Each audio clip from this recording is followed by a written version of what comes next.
Hi, Thiam. Thank you so much for joining me today. I'm so excited to talk with you today because we are going to be having an upcoming Slim Down challenge, and you just rocked the last challenge that we did. And I, as a leader, was so insanely inspired by you that I want to shout it from the rooftops, but it's so much better when it comes actually from you, you know? And so thank you just for being here with me for just a quick few minutes today, just to share with the other ladies that are thinking about doing future challenges. What is it about? What do we really focus on? Kind of what are the insider scoop as to what they're looking forward to, and to just be super inspired by your incredible results. So first, before we get started, what were you interested in doing the challenge? You know, kind of what was going on as to why you even wanted to do something like this? And then let's talk about some of the big, your habits before the challenge and then your habits after the challenge. Okay. Well, thank you, Melody, for the sweet words.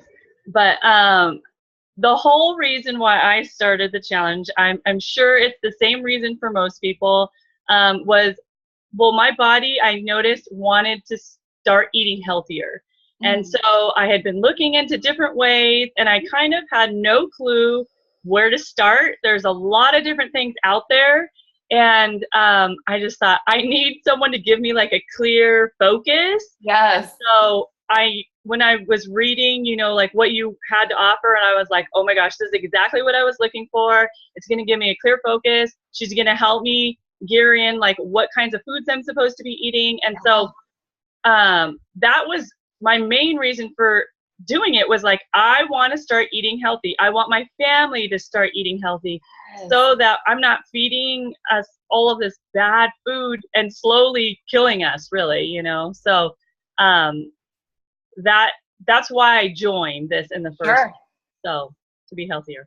So before this, I was a person who ate probably the, you know, typical person, but I was a little more extreme, I think, in the sense that I never ate, well, I won't say never, but I ate vegetables, but they were, very little bits, and they were only like a certain way. So like if I ate lettuce, let's say, I would only eat it in a salad, but I wouldn't eat it on a taco or on a hamburger. And my salads were basically made up of cheese, ranch dressing, croutons, and maybe like some chicken or something, you know? Oh my gosh. Oh, and hard-boiled eggs. Funny. Yeah. So I didn't eat vegetables. Like if I ate a tomato, it was only like in a marinara sauce. It was never like a raw tomato, or it was like in a salsa. So like I never ate tomatoes on anything. I never ate green beans. I never ate broccoli. I would eat only raw cauliflower dipped in ranch. I would only eat raw carrots, whole, dipped in ranch, but not like carrots in my salad. I wouldn't eat those. I could eat like carrots cooked like in a stew or something. Sure. But I didn't eat so pretty much no vegetables. So I ate a lot of pastas, because for my family, pastas, you can make it in bulk, right? Sure. You can add meat sauce to it, right? And you add bread and maybe a salad with ranch, you know? And so it tastes good, and you feel like you're giving your family a good meal that way, you know? So we would eat that. We eat a lot of like rice, white rice type of food, potatoes, a lot of potatoes. So you could tell like they're all the same color foods, all beige foods, you know.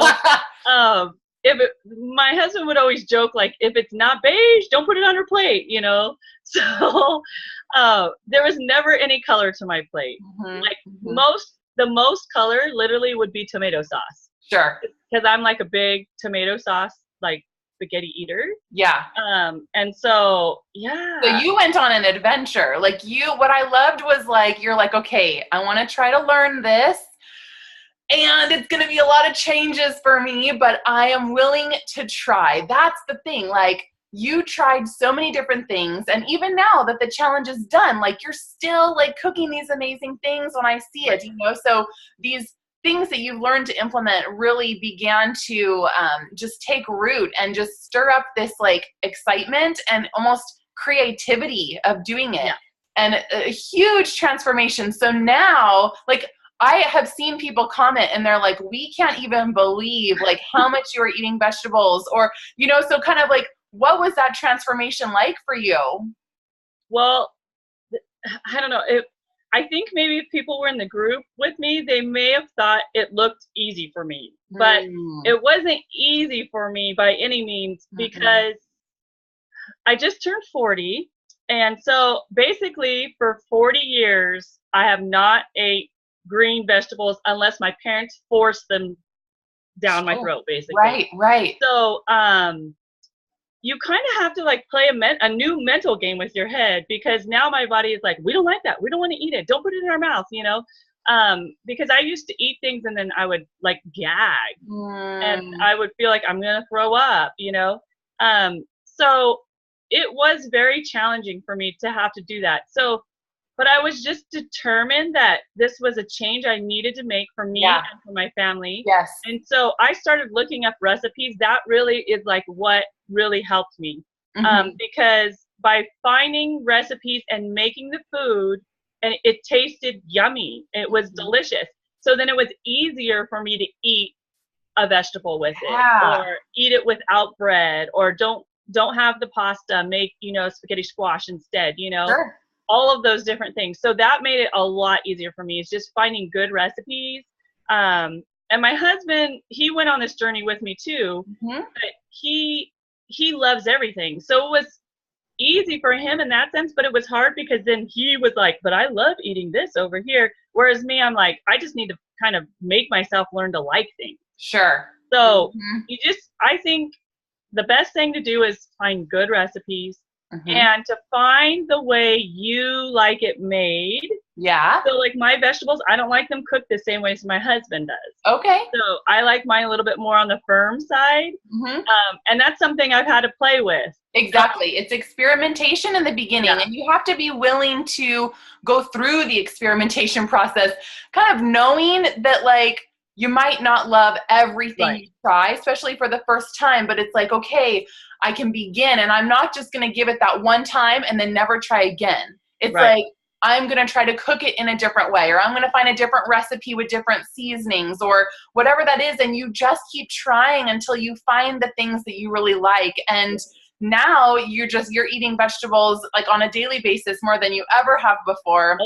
And your family fully got on board with these changes, which is like beautiful. That's like the ideal scenario. A lot of times there's a lot of pushback from family members, you know, like, I can't believe that you're eating that, or, ugh, that's so gross, I don't even want to try it, you know, but your family was very, very receptive to that. But I think also you're like, we're doing this. I'm the mother of this household.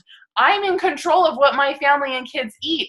So we're making changes, and you kind of just put your foot down, and then they just experimented with you and found what they like and don't like, you know? So it was a whole family effort, which I just totally love. And I would ask them things like, what sounds good to you? And I would show them recipes and say, okay, does this look good to you? Does this look like something you would want to eat? And they actually, my kids ate more vegetables than I did. So that's awesome. That part was easier for them. They were like, they couldn't believe that mommy was eating them. Like they were shocked. Mommy, you're going to eat that? You're going to eat it? And I'm like, yep. And they're like watching. I mean, they would stare and watch me eat it. I love it. You're going to eat it? Okay. I totally love it. Yes. And how did you like the group dynamics? Like, how did the group itself, kind of being in that type of a community, how did that help you? Well, for me, and I think just for a lot of people, the accountability is like the biggest thing, right? So you're taking pictures of your food and you're posting it up. For me, it also helped because then you can't lie to even yourself, right? So if or you can, but there's an integrity issue there. There's a heart issue, and only you know that, and you have to deal with that, you know, because it is easy to not post a photo. Yep. But if you're committed, we have to look at that stuff in the face and Yes. really be like, this is what I ate today. I am the one in control of my choices. And this is what I did. So often what happens is that we just like deny it. Like we literally are not oblivious to it, but we're denying it. We're just like not wanting to face up to it. And so we're living this weird like double life of really thinking that we're not eating as healthy as we're thinking we're eating healthier than we actually are. Yeah. So the photos, so I'm so glad that component of accountability really helped. You know? And the feedback too from everybody. And the sharing of recipes and the feedback, and then you start to see people's wins. You start to see their challenges. You start to, like, when people are just honest and vulnerable about the journey, it's like, it's a safe place to be honest about the journey, knowing that we're all going to have our ups and downs. But if you don't have that group to hold you accountable or to check in on you or to celebrate with you, then you're going it alone. And how easy is it then just to completely fall off the wagon and be like, well, I tried. I'm just going to give up for a while because it got hard. And then maybe I'll gather my strength to try it again someday in the future. But it's like, we need that accountability. That's why it's built in that way in the group. And so when you choose to participate in the accountability and you choose to be active and not just be ashamed if you're not perfect and then you basically slink away. If you choose to just be bold, like, this is what it is and this group is here to go through this with me. They're doing the same things I am. They're struggling with the same things I am. And then you just embrace that, then the accountability can actually do what it was meant to do. Right. So I appreciate that, you know, and I think you stepped up your exercising more than you had before as well, right? So we did some challenges to encourage more exercising, and that was wonderful. I will say one more thing before we wrap it up is that knowing you personally as well, you know, outside of doing the challenge. So then you become friends, like you meet new people that you've never met before. And then all of a sudden when the challenge is over, I see people just on their private pages commenting with one another and just seeing what's going on in life and like just building that friendship. And so you had done an incredible job of basically like posting your health journey on your public Facebook page as well while you were doing this. So there has been so many people that have been watching you make changes that weren't even part of our challenge, but because you were bold and saying, I am making choices for my health, you're letting everyone look into your life, you know, and you're sharing these recipes and you're sharing your family getting healthy together. And that's just a whole nother level, I think, that added to your success of your own accountability, because you're sharing it with people that know you from all different avenues of life. And so it was just so beautiful. You weren't hiding the fact that you were making changes. You were making changes very publicly. And now you're known for being healthy. You know, like people are just like, I can't believe Thiam is eating all these vegetables. And they're still like in shock today.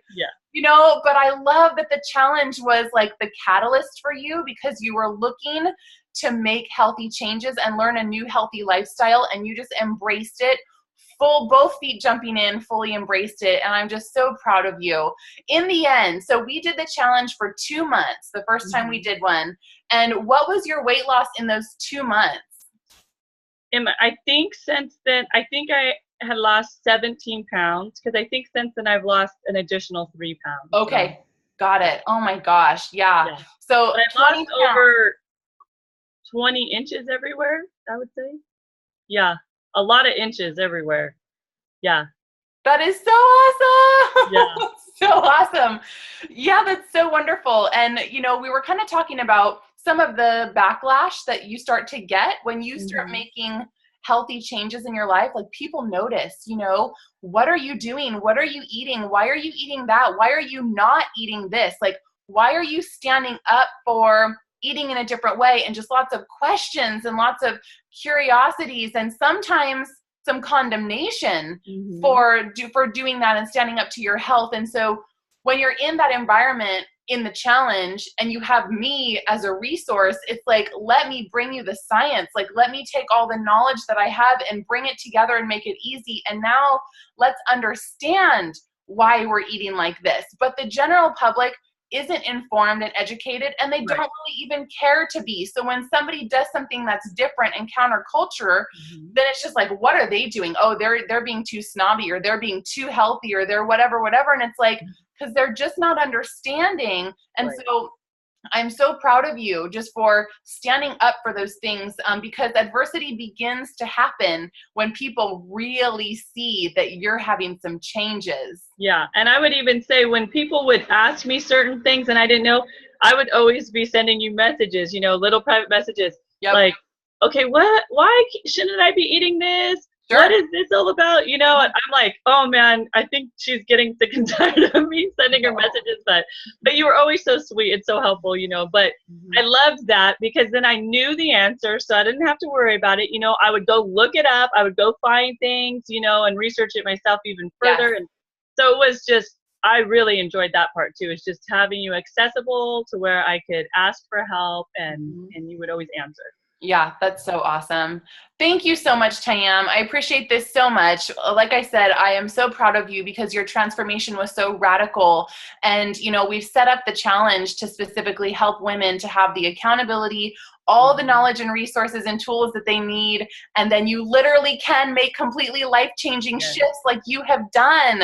And it's been months since our last challenge, and you're still continuing on, and you're still experimenting and growing and changing. And so it's beautiful for me to watch that, you know, as the leader and facilitator, to like see when the changes stick, to really see like the incredible life transformation that you've made. So thank you. I appreciate your time, and thank you for sharing your story, because I know so many people are going to relate, and it's a very common story that you have, you know, but you have really committed to the changes, and look what an incredible thing has happened. So I commend you for that. Thank you.